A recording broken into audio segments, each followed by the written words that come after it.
Hi, here we are with Lesson 28, History. So if you would get your notes open to history, and we're going to put today's date. It's either the 24th of March or it's the 26th.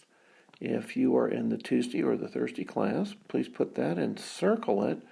And let's talk a little bit of a review as we've been studying Rome, and the Republic, of course, is that time where Rome grew from a small town on 7 hills there on the banks of the Tiber and gradually defeated its neighbors. We saw that Rome reached out and in friendship and building treaties and caring about their neighborhoods.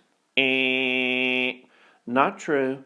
Romans did not do any of those things. They attacked aggressively the nearby states. Etruria to the north was attacked and subjugated because the Romans believed that if they didn't attack, they would be attacked, and they wanted to protect themselves and not be attacked by their neighbors. They didn't want to suffer from their neighbors' attacks. So the Roman Republic saw Rome grow and achieve a place where they dominated the Italian peninsula. They conquered the entire peninsula and then ran into their first major obstacle, which was which empire? If you said Carthage, you're right. So Carthage, a very powerful Phoenician trading post that was in North Africa, had grown into an empire of its own, had a great fleet. Carthage fought the Punic Wars, and there were 3 Punic Wars that were fought. The Second Punic War is the most famous. That's the one where the excellent general Hannibal of the Carthaginians went to Italy taking elephants and across the Alps and attacked Rome on its own ground. And amazingly, for 15 years was in Italy and was never defeated. And yet the Romans were very resilient. The Romans kept bouncing back after defeat after defeat. So one of the things you see about the Romans, very tough, resilient people who most people would have surrendered, would have given up. But the Romans attacked on and ultimately defeated Hannibal at the Battle of Zama in North Africa. They did to Carthage what Carthage had been doing to them. They put an army in Africa, attacked Carthage, and then Carthage called Hannibal back to the city. So Hannibal had to leave Italy, came back to Carthage, commanded a very inferior army, and was defeated at Zama. This was in 202 BC. So easy to remember that date. 202, Great Battle of Zama. And Scipio was the Roman general who then earned the name Scipio Africanus, and because his great defeat of Hannibal. Hannibal, by the way, escaped, made his way to Greece, and tried to stir up resistance to the Romans. He hated Rome. He believed Rome was going to take away the liberties of people that they conquered, and he was right. And the Romans ultimately hunted him down and killed him. So Rome is one of these states that gets bigger and bigger and bigger. And now we're at the point where Rome, and we've been studying where Rome now is at the verge of becoming an empire. So what was that like? Well, Rome really had a change in character. So let's make a note. The change was in the character of the people. And one of the things that we saw, that the rise of the empire really was occasioned by several things that we see in, changes really that we see among the people. Up to now, the Romans have been rather simple. They were simplistic. They were very strong in discipline, personal discipline. They were we talked about how they bounced back from defeats. They very flexible, resilient is a real good name, I think, for that. They showed remarkable resilience. They bounced back. They were, sometimes there's a word, indomitable. Nothing could defeat them. They just kept at it. Very patriotic. They had a love of their country. They were very courageous. They showed much courage.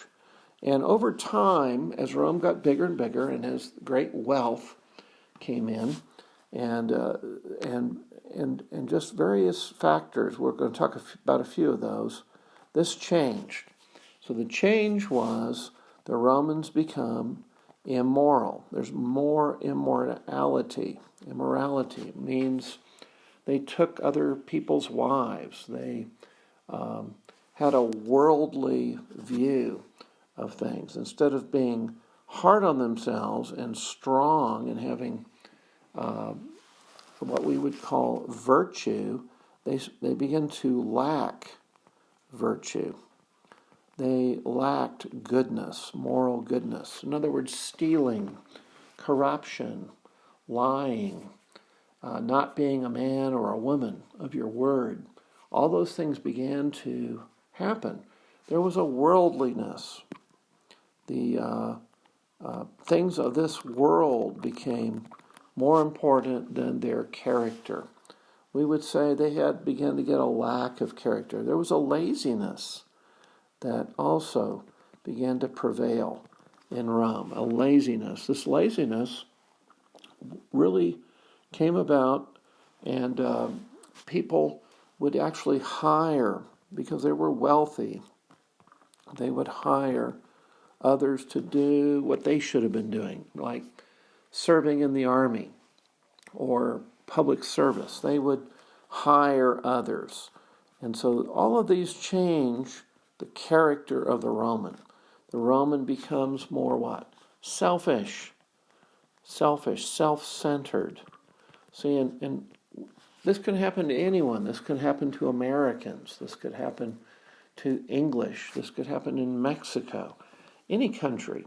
It's where you begin to become selfish. So what happened was these changes took place. And, of course, the big question is why? Why did those occur? Well, one of the reasons is Rome, because they were conquering, had abundance of slaves. An abundance of slaves. And so the slaves meant there was less work for the wealthy to do, and really less work for the freemen. Now, the freemen would be the landowners, the people who were citizens of Rome. So there's less work for them because the slaves do it. They become the unskilled labor. They kind of do the heavy, hard work. Okay?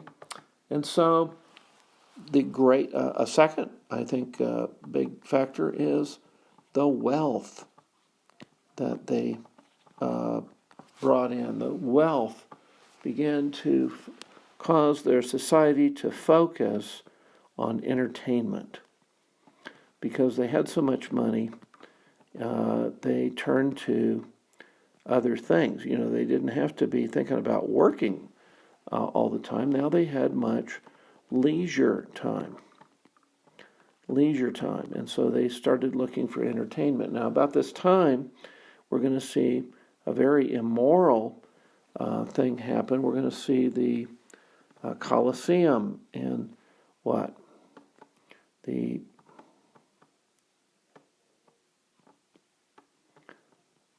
having a little hard time writing this. Let me just scratch through that.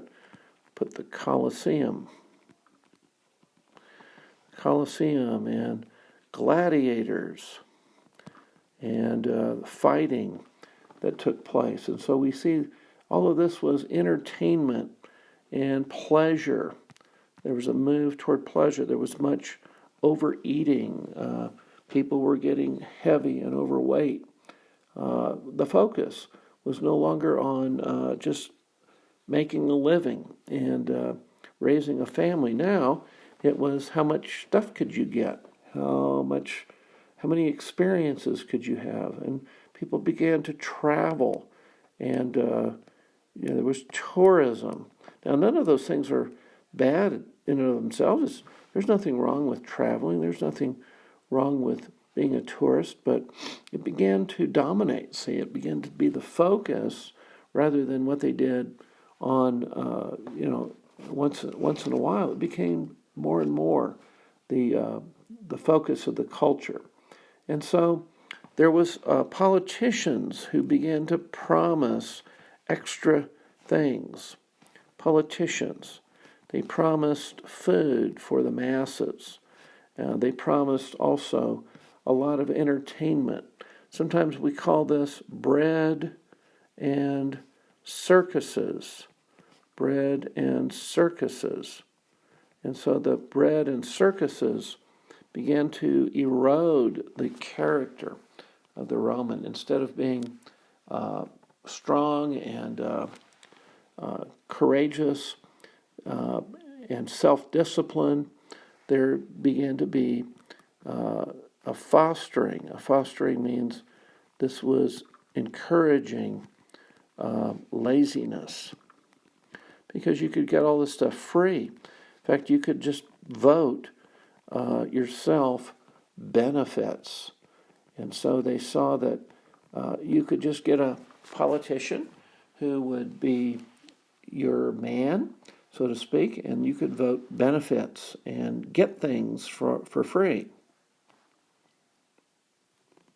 So these same things could happen today. We could want things for free. And so the circuses, over time, they first were races and things that would be kind of crowds that would cheer on their person, but they became, over time, violent. And people began to be hardened toward violence. They had a lot of violent and deadly contests. And that's basically what the gladiators were all about. Gladiators were slaves dressed up in military armor and with some weapons, and they were pitted against each other. So these gladiators. Now, the Romans knew of this for a long time. In fact, the Etruscans were the very first that had gladiators.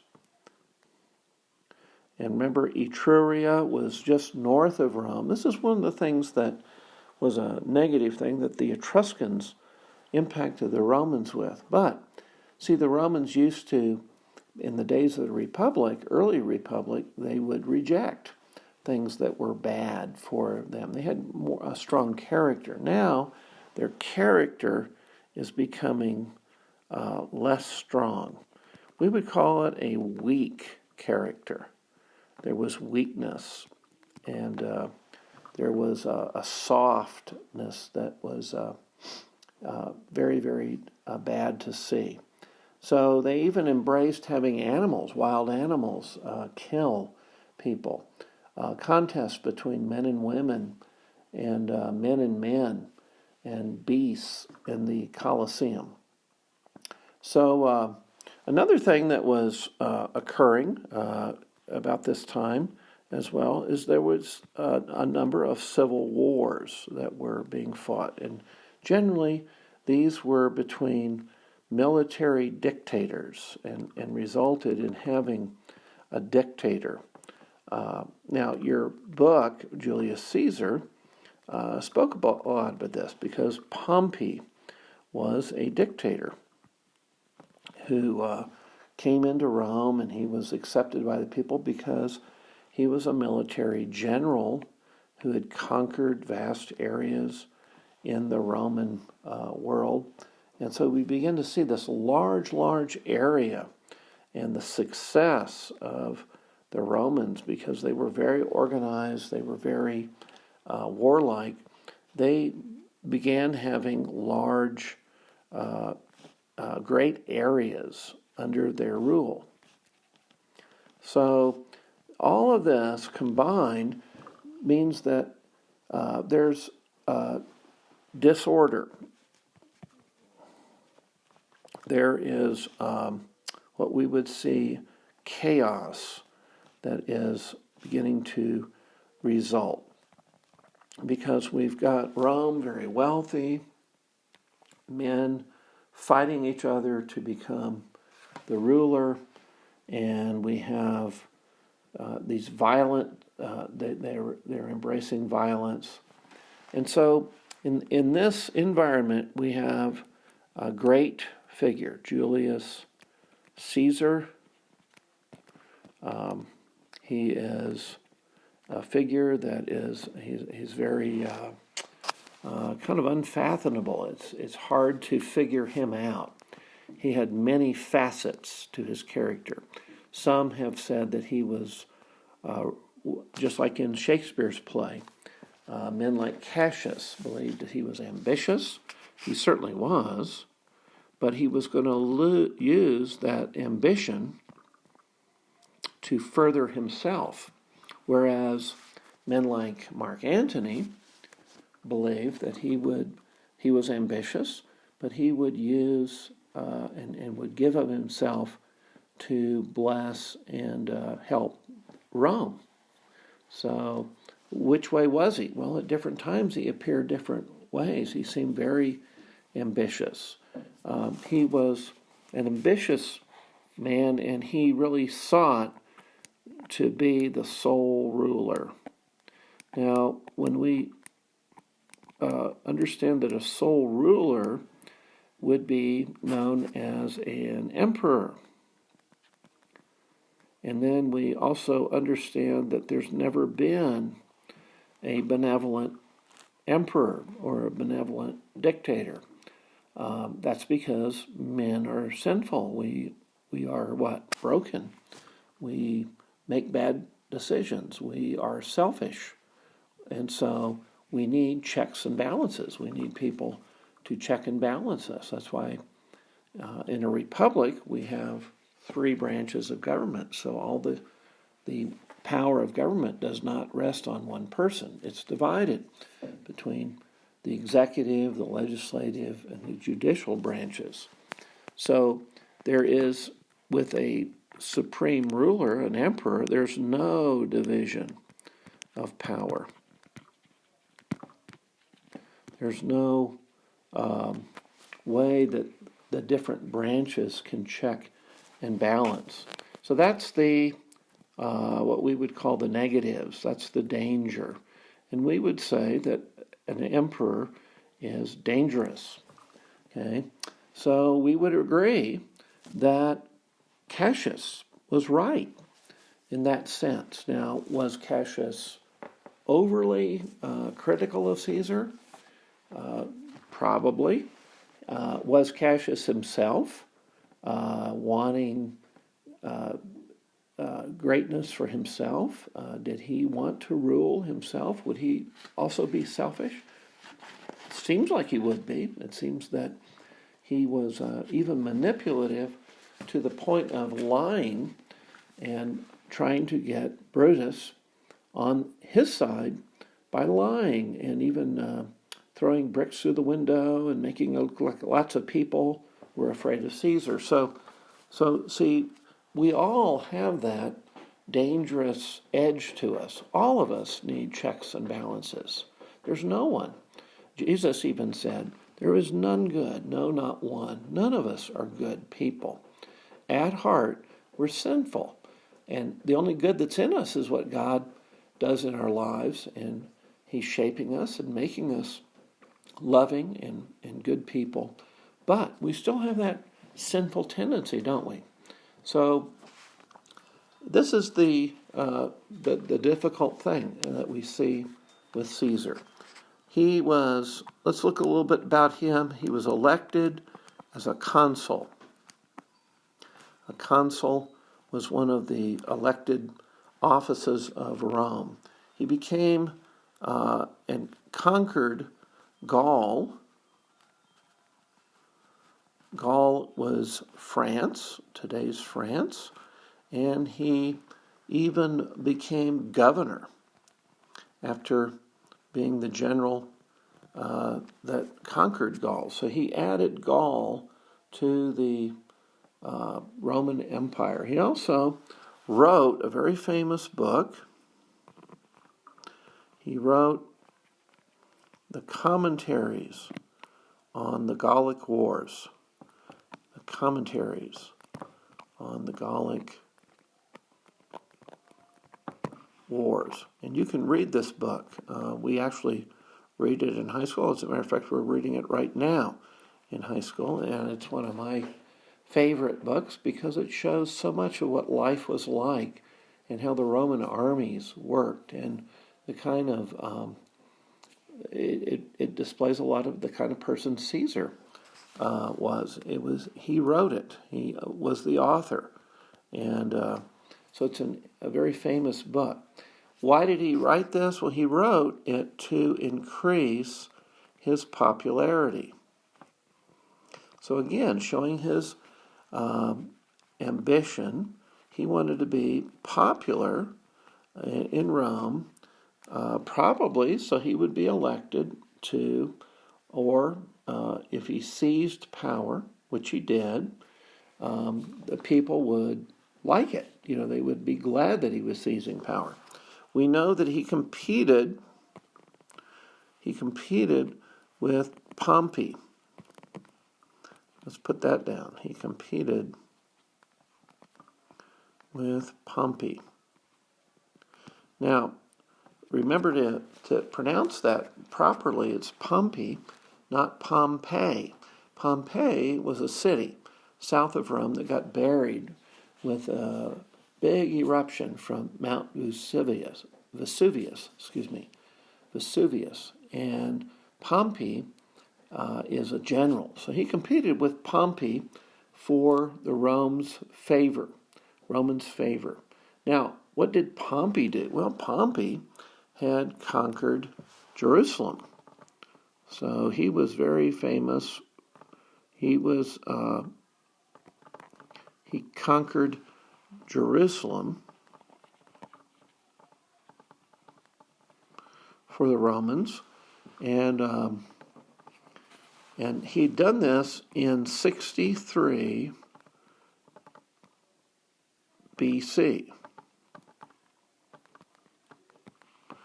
Okay, so he had the Senate began to fear. The Senate, of course, are the old patrician families of Rome, the original founding families, and they would sit and drop laws, and they feared Pompey. And then they began to fear Caesar as they saw Caesar, because they saw that Caesar had a growing popularity among the poor people. He was providing for them. So he had a popularity with the poor. Now, he also was a very famous general, and so he had an army that was very loyal to him. That was another problem, is in those days, armies were loyal to the general, and so they would often, the general would use the army and these were mostly poor people who were in the army and the infantry, and so they also wanted public programs for themselves, food, entertainment, and of course they looked to their commander for that. So Caesar saw this, had a growing popularity with the poor, and he crossed the Rubicon River with his army. Now, the Rubicon was a river that kind of guarded Italy, and the law was that no army could cross the Rubicon and enter Rome. But Caesar did it. He was the first one. He crossed the Rubicon River and entered Rome. Of course, this is very dangerous. The people will be very worried about that. So he comes in and he conquers, enters Rome, and he went on to defeat Pompey's army. So he went on and defeated Pompey in Greece.